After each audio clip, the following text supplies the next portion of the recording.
नमस्कार, मैं हूं यश खुराना। स्वागत है आपका हमारे खास कार्यक्रम में।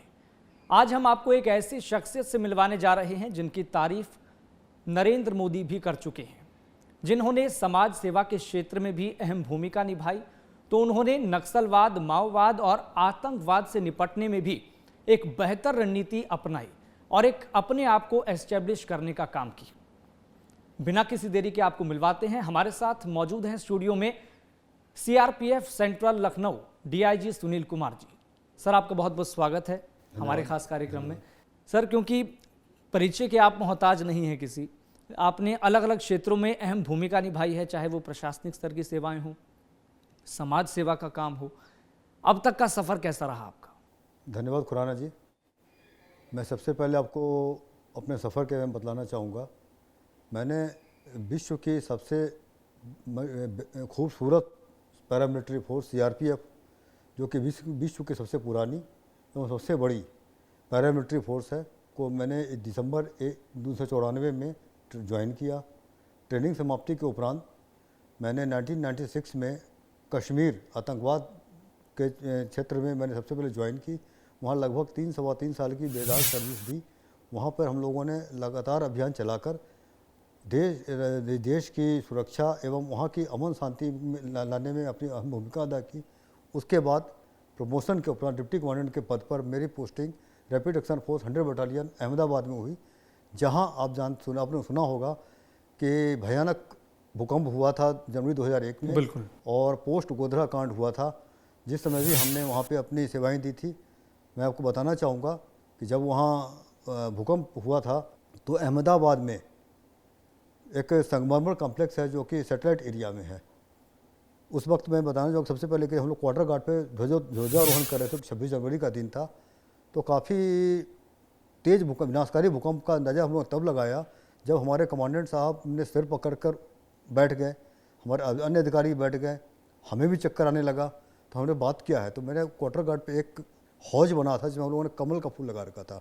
वो पूरे पानी खिलौने लेकर पानी बाहर फेंका। तो हमने अंदाज़ा हुआ कि ज़रूर विनाशकारी भूकंप है। तो हम लोगों ने स्थिति को आंकते हुए हमारे कमांडेंट साहब से हम लोग निवेदन किया कि यहीं से इसको कार्य को समाप्त कर दिया जाए और हम लोग अपनी कंपनी को लेकर के शहर में निकलते हैं, जहाँ क्या है तो देखते हैं, वहाँ पे हम लोग मदद पहुँचाते हैं। तो हम लोगों ने अपनी ट्रूप्स को लेकर के विभिन्न एरिया में जगह हम लोग गए। सबसे पहले हम लोगों ने देखा कि जहाँ जहाँ हम लोग गुजर रहे हैं हॉस्पिटल में अराजकता की स्थिति थी। वहाँ पे कोई भी जिनके पेशेंट जो इंजर्ड हुए थे, जो निकल के बाहर आए थे, वहाँ डॉक्टर्स को काम नहीं करने दे रहे थे, उनके रिलेटिव काम भी करने दे रहे थे। तो वहाँ प्रशासन से मैंने बात करके वहाँ का नियंत्रित किया उसको कंट्रोल भीड़ को, और वहाँ पर हम लोग सुचारू ढंग से डॉक्टर से काम में को आगे बढ़ाया। वहाँ भर निकल के जब हम लोग गए तो सैटेलाइट एरिया में एक संगमरमर कॉम्प्लेक्स पूरी ताश की पत्तों की तरह धड़ाशयी हो गया था। तो वहाँ भी देखा कि वहाँ पर चीख हाहाकार मची हुई थी। तो वहाँ के जो निकल के बाहर उन लोगों से हमने बातचीत की। बातचीत करने के बाद स्थिति को समझा, परखा कि कहाँ कहाँ हो सकता है कि लोग दबे होंगे। जनरली लोग जब सीढ़ी से नीचे आते हैं तो वहाँ दबते हैं, या पार्किंग का इलाका होता है वहाँ दबते हैं। लेकिन कितना मुश्किल टास्क लगता है? बहुत ही मुश्किल टास्क। मैं आऊँगा इसको आपके बताऊँगा इसके बारे में। तो हम लोगों से आकलन करते हुए पहले जो हम लोगों ने रणनीति बनाई कि पहले जिंदा लोगों को पहले निकालना है आपस से। तो जो पर निकल गए, निकाल कर हम लोगों ने निकाला, रस्सी मंगवाए, सीढ़ी मंगवा करके उसके बाद वहाँ की जो है SDRF की टीम को बुलाने के बाद उसको लोगों जिंदा निकालने के बाद फिर हम लोगों ने एक रणनीति बताई कि जो फंस गए हैं मलबे के अंदर उनको निकालना है। तो वहाँ तक पहुँचते पर हम लोगों ने लोगों को निकालना शुरू किया। उसमें हाईलाइट्स जो था, एक तो हाईलाइट था कि एक थे चिराग पटेल, वो न्यूली वेडेड कपल थे, उनको हम लोगों ने निकाला मलबे से सबसे पहले। और लास्ट तक जब जो नहीं निकल पाए थे, तो इस बीच में हम लोगों ने अपने जवानों से, अपने अफसरों से हमने एक अपने दिल की इच्छा जाहिर की कि मेरी एक इच्छा है कि जब तक हम लोग आखिरी लोगों को जिंदा मलबे से निकाल नहीं लेते तब तक हम लोग अनाज का एक दाना भी अपने मुंह में नहीं रखेंगे। तो हमारे साथ सभी लोगों ने सहयोग किया और इच्छा जाहिर प्रकट की। उन्होंने हमें साथ हामी यहाँ मिलाया और हम लोग सिर्फ पानी, चाय और जूस पे हम लोगों ने पूरा 3.5 दिन का लगभग ऑपरेशन किया। उसमें सबसे बड़ा हाईलाइट्स रहा, एक 12 साल की बच्ची थी पृथा देसाई। वो भागते हुए एक पार्किंग में कार के ऊपर उसका दाहिना हाथ गिर गया, ऊपर से पिलर गिर गया। तो लगभग 3-3.5 दिन के बाद उस ऑटोमेटिक उसका हाथ पैरालाइज हो गया था। तो वहाँ तक मेगाफोन्स करते करते हम लोग वहाँ पहुँचे। तो पहले हम लोग नज़दीक से पहुँचे, देखते हैं कि अगर ऐसे निकलते हैं तो पिलर तोड़ते हैं, हम लोग भी दबेंगे और बच्ची भी नहीं बच पाएगी। फिर उनके बाहर निकल के पिताजी से बात की हमने, मिस्टर बकुल भाई से, बकुल देसाई जी से। तो उन्होंने बताया कि सर एक और रास्ता दूसरा से है, लेकिन लंबा रास्ता होगा। हमने कोई बात नहीं, लंबा है तो उसको हम ड्रिलिंग करके हम लोग आगे बढ़ेंगे। फिर वहाँ पहुँच करके वो बच्ची तक पहुँचे। बच्ची ने कहा अंकल मेरी हाथ काट के मुझे निकाल दो, मुझे ज़िंदा रहना है। तो डॉक्टर्स की टीम को बुलाई गई, उन्होंने उसको माइनर ऑपरेशन करके निकाला और वहाँ ले जा करके उसको फिर अपना ऑपरेशन करके फिर जो आगे का कार्रवाई उन्होंने किया अपना। तो जब हम लोग बाहर पूरा काम समाप्त करके जब बाहर निकले तो हम लोगों को जानकारी मिली कि जिस बच्ची को हम लोगों ने बचाया था, उस बच्ची को उस साल 2001 का बेस्ट पेंटिंग का अवार्ड राष्ट्रपति महोदय के द्वारा दिया गया था। तो उसके बाद हम लोग यहाँ अपना काम करके इधर आ गए। एक दिन अचानक मैं बैठा था अपने घर पे लखनऊ में, अभी पर वर्तमान पोस्टर वहाँ हूँ मैं। तो मेरी इच्छा है कि बच्ची क्या हुआ, कहाँ है आजकल, वो जानना चाहता हूँ। तो अहमदाबाद में मेरे एक परिचित थे, तो उनको मैंने बताया कि हम लोगों ने जो रेस्क्यू ऑपरेशन किया था भूकंप के दौरान, उस बच्ची के बारे में थोड़ा पता करो कि कहाँ। मैंने संगमरमर कॉम्प्लेक्स बताया, उसने गूगल पे ढूंढा, सर्च करके वहाँ पहुँचे तो एक सज्जन निकल रहे थे, उनसे उन्होंने बात की। आशुतोष जी नाम था उनका, अहमदाबाद में जो रहते हैं। तो उन्होंने उनसे बात की तो बोला कि एक डिप्टी कमांडेंट साहब थे सुनील कुमार साहब, जो यहाँ पर भूकंप के दौरान काम किया। अरे हाँ, उन्होंने हम लोग की जान बचाई हुई है, तो वो आपसे बात करना चाहते हैं। तो बोला कि मुझे नंबर दे दीजिए, मैं कहीं जा रहा हूँ, खुद बात करूँगा। फिर जब बात में उन्होंने मुझसे बात की तो उनसे मेरी विस्तृत रूप में बात हुई। उन्होंने फिर मुझे बकुल देसाई जी जो पुरथा की फादर थे उनका नंबर दिया, उन्होंने भी मुझसे बात की। तब मालूम हुआ कि वो बच्ची जिसको आर्टिफिशियल हार्ट लगाया गया था, वो MBBS डॉक्टर और अब वर्तमान में वो लंदन में पोस्टेड है वो। और उस बच्ची का फोटो फिर उनके फादर ने मुझे कुछ पेपर कटिंग भेजी, उसमें मैंने देखा कि वो उस समय के तत्कालीन प्रधानमंत्री जी मनमोहन सिंह जी के साथ फ़ोटो था, नरेंद्र मोदी जी सर के साथ फ़ोटो था जो चीफ मिनिस्टर थे उस समय, अब्दुल कलाम जी राष्ट्रपति जी उनके साथ फ़ोटो था, और भी लोगों के साथ उनके फ़ोटोग्राफ्स थे, जो देख के मुझे बहुत खुशी हुई कि हमने उस बच्ची को बचाया, आज वो इस मुकाम तक पहुंची है। उसके बाद मैं समय बढ़ता आ गया। उसके बाद मेरी पोस्टिंग हो गई कमांडेंट के तौर पे मेरी छत्तीसगढ़ में। छत्तीसगढ़ जो दंतेवाड़ा में भी बारसूर जो इलाका है, वो धूर नक्सल की जो मेन सेंटर ऑफ अट्रैक्शन एक तरह से मुख्य केंद्र जो अबूझ मार्ग वहाँ से स्टार्ट होता है, अबूझ मार्ग, वहाँ मेरी पोस्टिंग हुई थी। जहाँ मेरे ज्वाइन करने से पहले काफ़ी वहाँ पर कैंप पे भी गोलियाँ आती थी, ग्रेनेड अटैक होता था। लेकिन जब मैंने वहाँ ज्वाइन करते ही हमने एक रणनीति ये बनाई कि हमने जाकर गांव हैमलेट में जाकर के जब भी हम जाते थे जवानों के साथ पेट्रोलिंग या एरिया ऑर्गेनाइजेशन करने के लिए, वहाँ की जनता से बात करते थे, उनकी क्या परेशानी है, उनकी क्या रिक्वायरमेंट है और उन्हें क्या क्या चाहिए। सर हमने लिख करके और उनका एक्सरे भेजे के एक्सरे किया, सारे पॉइंट नोट्स की। तो एक दिन मैं अपने ऑफिस से आ रहा था तो एक हमारे जवान ने बताया कि मेरे हेडक्वार्टर मेरे ऑफिसर मेस के बगल में बाहर में एक झोंपड़ी है, उसमें एक परिवार रहता है जिसमें उसका मुखिया मतलब उसका हस्बैंड और एक उस बच्ची का करंट लगने से डेथ हो गया है। उसमें एक महिला और 2-3 बच्चे रहते हैं। उसमें काफ़ी दुख हुआ और आंखों से मुझे आंसू आ गए देख करके। उस नवंबर-दिसंबर के महीने में उस बच्चा महिला के ऊपर शरीर पर कपड़ा नहीं था। तो उसी वक्त हमने एक मित्र थे उनको मैंने बुला करके उनको मैंने 5,000 रुपये अपने तरफ से दिए और मैंने कहा कुछ पैसे आप लोग लगा करके इनके लिए जो भी ला सकते हो खरीद के ले आओ और हम नेक्स्ट मॉर्निंग इनको सब देंगे। हम दिया। फिर वहाँ हमने फिर उसको एक सिविक एक्शन प्रोग्राम हमने ऑर्गेनाइज़ किया, जो उसके तहत हमने अपने सीनियर अफसर को बुलाया, वहाँ के जो लोकल लीडर्स को बुलाया, हमारे डॉक्टर्स की टीम थी, सभी डॉक्टर्स थे, सभी थे मिल करके उनको सामान पहले घर पे पहुँचा दिया, पहले भेज दो, पहले पहुँच करके वहाँ आए और फिर बाकी हमने वहाँ दिया। फ्राइडे के फ्राइडे पूरे छत्तीसगढ़ में मार्केट लगता है वहाँ। तो हमने अपने सभी अफसरों को जहाँ जहाँ मेरी कंपनियाँ थी मैंने बताया कि जहाँ जहाँ मार्केट लगता है वहाँ आप लोग ज़रूर वहाँ पे एक भंडारा लगाएं और जो भी गरीब आते हैं उनको भोजन करें। उन्होंने वहाँ पे आदिवासी जनता है, गरीब बेचारे हैं, उनको मैंने भोजन कराना शुरू किया। मैंने जवानों को यह भी बताया कि मार्केट में जो सब्ज़ी खरीदते हो सकता तुम्हें वो 20 रुपये मिलेगा, लेकिन तुम जब जाते हो अभियान पे जाते हो गाँव में तो वो चीज़ तुम्हें 10 रुपये मिलेगा। तो 10 का तुमको 15 रुपये दे के आओ तो भी तुम्हारा 5 रुपया बचता है और उनको तुम्हारे प्रति कॉन्फिडेंस बढ़ेगा कि ये हमें मदद कर रहा है। उसके फ्री में उठा के कोई चीज़ मतलब मुर्गा कुछ मत लाना, वो 2 रुपये ज़्यादा देकर लाओ। वो किया। उसके अलावा मैंने कहा कि तुम कभी उसके बच्चों को कॉपी दे दो, कभी पेंसिल दे दो, कभी साड़ी दे दो उनके लेडीज़ को, कभी बच्चों को कुछ और दो, टॉफ़ी खिला दो और उसके गार्जियन के सामने में करो सो दैट कि उनको समझ में लगे कि पुलिस मेरी दोस्त है, सीआरपी मेरी दोस्त है, ना कि दुश्मन है। सर एक पॉइंट यहाँ पर ये आपने बहुत अच्छी बात बोली, लेकिन मेरे जहन में एक सवाल आ रहा है।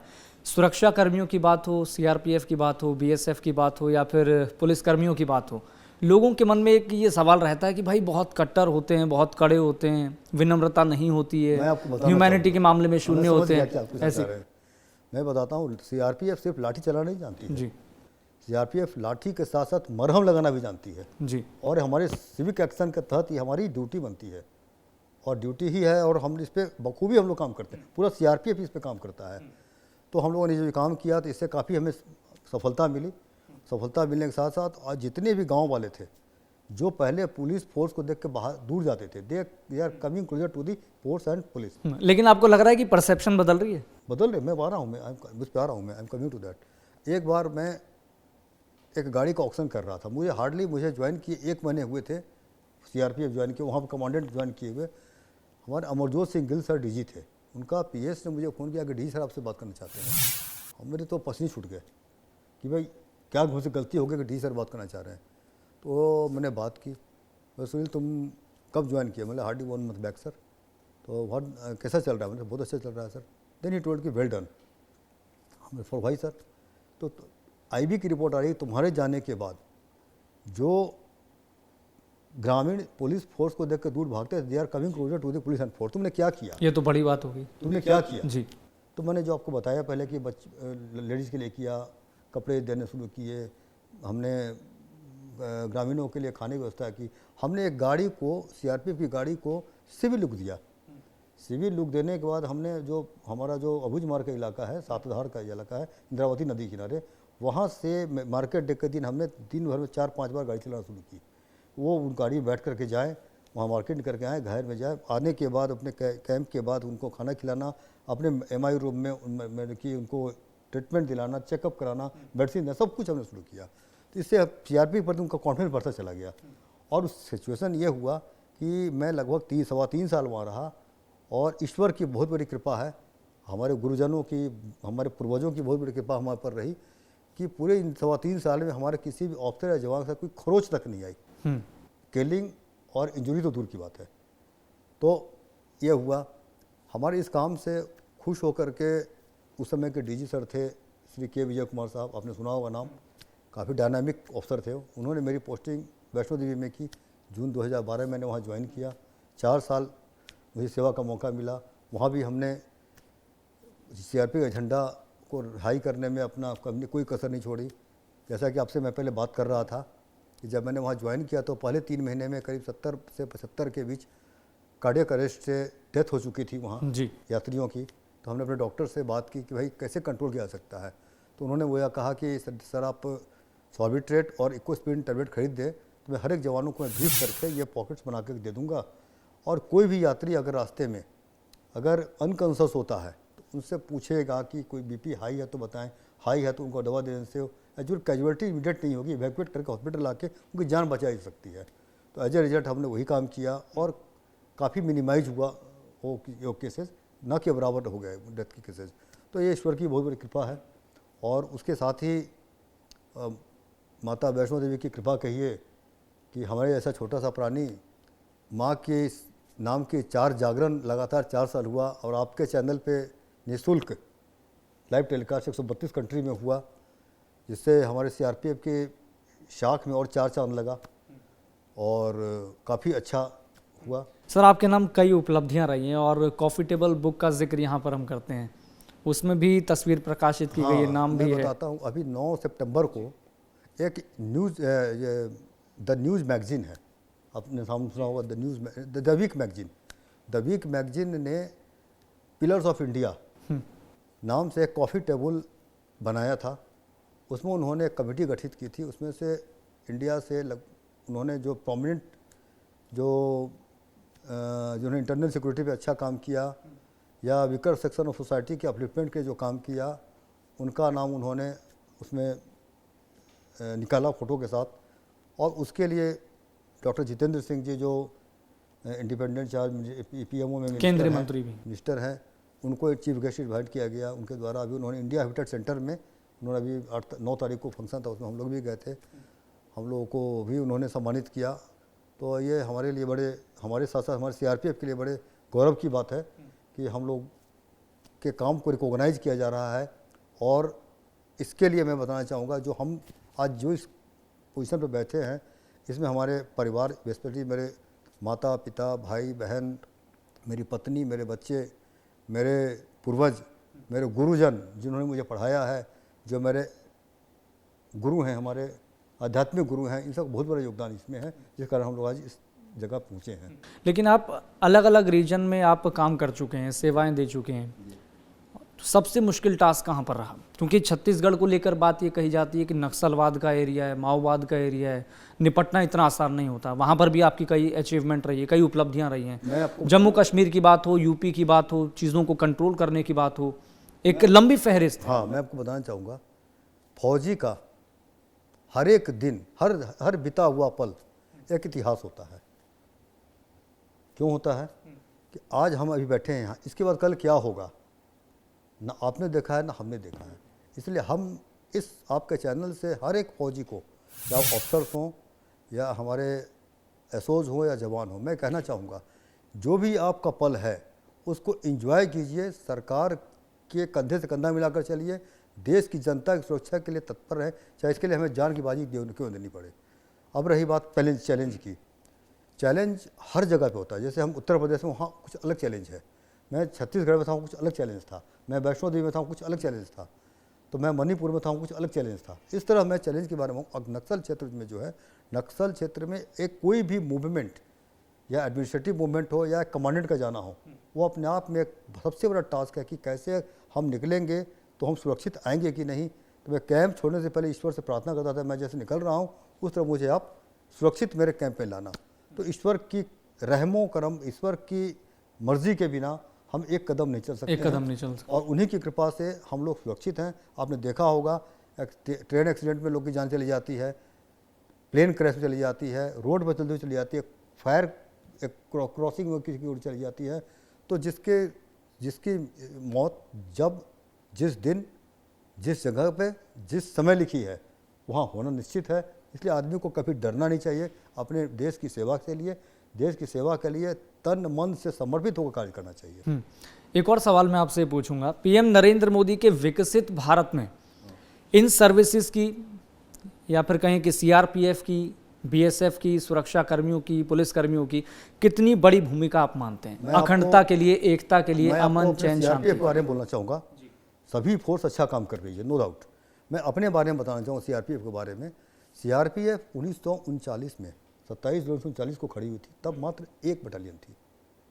वो अंग्रेज़ों ने खड़ी की थी अपनी रियासतों के लिए, हमारे खिलाफ लड़ाने के लिए, हमारे जनता को त्रस्त करने के लिए।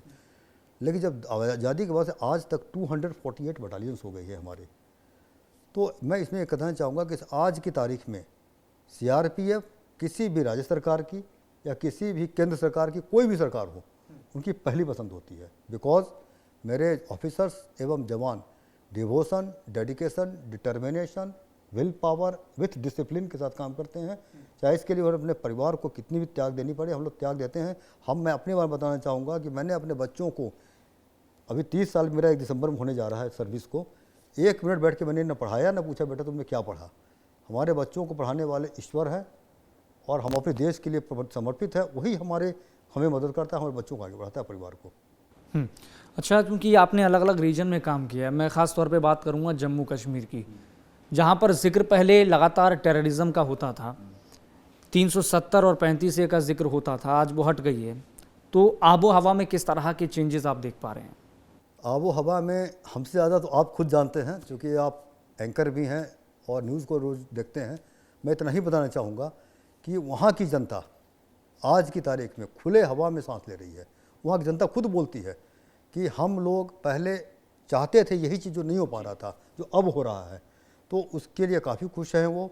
आप वहाँ आज वहाँ इंडस्ट्री खुल रही नई, वहाँ लोगों को रोज़गार मिल रहा है, लोगों को वहाँ को गवर्नमेंट सर्विस मिल रही है जी। Everybody is happy there.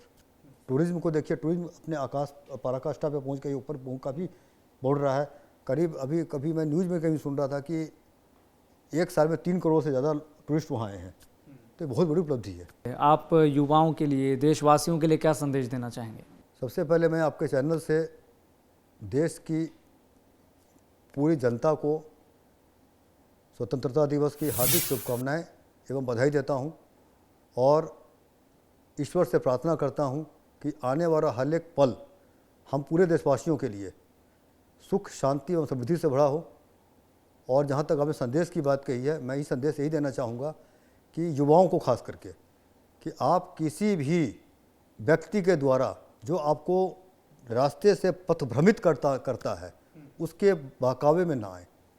आप अपने विज़न का, अपने विजडम का खुद विचार करें और जिसे आप अपना गुरु मानते हैं, जिसे आप अपना गॉड फादर मानते हैं, उनसे ज़रूर सलाह लें कोई गलत काम करने से पहले, क्योंकि आपका एक गलत कदम देश को कितनी हानि पहुंचाएगा आप नहीं समझ रहे होंगे, लेकिन मैं समझ सकता हूं, सरकार समझ सकती है और जितने भी पढ़े लिखे युवा हैं वो समझते हैं।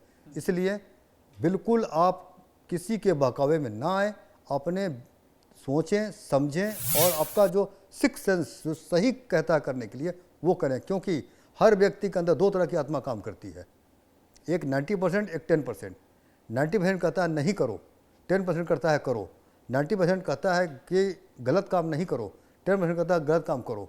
गलत काम करने के लिए आपको सेक्रीफाइस की कोई ज़रूरत नहीं है, आप गलत काम जैसे लिप्त होते चले जाएं, लेकिन जो 90% नहीं करना है उसके लिए आपको काफ़ी सेक्रीफाइस करनी पड़ेगी। सुनील जी, आप युवाओं के लिए संदेश दे रहे हैं और आप कह रहे हैं कि क्लैरिटी होना बहुत ज़रूरी है, डिटर्मिनेशन होना बहुत ज़रूरी है और अपने संकल्प के प्रति आप क्या योगदान दे सकते हैं अच्छी क्लैरिटी के साथ, अच्छी स्ट्रेटजी के साथ आप ये बता रहे हैं। लेकिन आपका तो बचपन से ही खाकी के प्रति बहुत प्रेम था, मुख्य आकर्षण का केंद्र थी खाकी। नहीं, ऐसा नहीं था। मैंने कभी नहीं सोचा था कि मैं खाकी पहनूंगा, मैंने कभी नहीं सोचा था, कभी नहीं। मैंने ये सोचा था मुझे कोई एडमिनिस्ट्रेटिव जॉब करनी है, लेकिन ईश्वर की कृपा सबसे पहले मैंने ये दिया, इसे मेरा हो गया। और हमने मेरे काफ़ी दोस्तों ने बताया कि आप यूपीएससी की तैयारी करें, आपके अंदर कैलिबर की यूपीएससी निकाल सकते हैं आप। मेरे फादर रिटायर हो रहे थे, सर्विस करते थे, तो मैंने सोचा कि नहीं, मिली हुई चीज़ को कभी नहीं छोड़ना चाहिए। मिला हुआ चीज़ को छोड़ दिया, बाद में नहीं मिला, ज़िंदगी में पश्चाताप के अलावा कुछ नहीं मिलेगा। हमने इस पोस्ट को ज्वाइन किया और मैंने ज्वाइन इसलिए भी किया कि मैंने मेरे पिताजी के बाद अगर किसी गॉड फादर मानता हूँ वो आचार्य श्री किशोर कुणाल जी थे, जो कि एक पुलिस अधिकारी थे। आपने सुना होगा पटना के एसपी रहे थे वो, और पटना में हनुमान मंदिर बना है, उनका भी निर्माण उन्हीं कराया था। उस वक्त वो आईजी थे सीआईएसएफ में। उनसे मैं व्यक्तिगत तौर पर मिला, उनसे मैंने पूछा तो उन्होंने बोला कि तुम क्या चाहते हो कमाना, नाम या पैसा। तो मेरा उस समय इनकम टैक्स में भी हुआ था, दरोगा में भी हुआ था और भी 2-3 जगह हुआ था, XLRI जमशेदपुर में मैनेजमेंट में भी हुआ था। तो उन्होंने कहा कि अगर आप नाम कमाना चाहते हैं तो आप आंख बंद करके सीआरपीएफ ज्वाइन कीजिए। तो मैंने उनके मार्गदर्शन को माना और सीआरपीएफ ज्वाइन किया, और आज जो सीआरपीएफ ने मुझे दी है, गारंटी से तो कह सकता हूँ कि मुझे और किसी जॉब में नहीं मिलता। जो आज मुझे मिला है, आज मैं जो कुछ हूँ इस सीआरपीएफ बल पे हूँ, और मैं सैल्यूट करता हूँ सीआरपीएफ को, क्योंकि CRPF is one of the wonderful force of the world, not only India, of the world. मैं नहीं बोलता हूँ, हमारे जितने रिटायर्ड डीजी सर होते हैं वो भी बोलते हैं अपने लास्ट भाषण में, CRPF is one of the wonderful force of the world. और मैं चाहूँगा कि देशवासियों से कि हम अकेला देश में अमन शांति नहीं ला सकते हैं, आपकी सहभागिता जरूरी है। बिल्कुल। आप जब तक हमें सपोर्ट नहीं करेंगे, सीआरपीएफ चाहे जहाँ कहीं भी हो, नक्सल इलाके में हो, कश्मीर में हो, नॉर्थ ईस्ट में हो, चाहे उत्तर प्रदेश में हो, कहीं भी हो, आपका सहयोग नहीं मिलेगा, सीआरपीएफ सफल नहीं कर पाएगी, आपको अमन शांति नहीं दे पाएगी। हम दृढ़ संकल्प हैं आपके अमन शांति के लिए, लेकिन आप हमें सहयोग करें। एक सवाल मैं आपसे एक और पूछूंगा कि राष्ट्रवाद की परिभाषा आपकी नज़र में क्या है? राष्ट्रवाद की परिभाषा यह है कि हम राष्ट्र के प्रति समर्पित होकर के जो भी सही काम हो वो करें, जो सही है देश के लिए वो करें हम। चलिए, बहुत बहुत शुक्रिया सर हमारे खास कार्यक्रम में जुड़ने के लिए। तो देखते रहिए MH1 न्यूज़।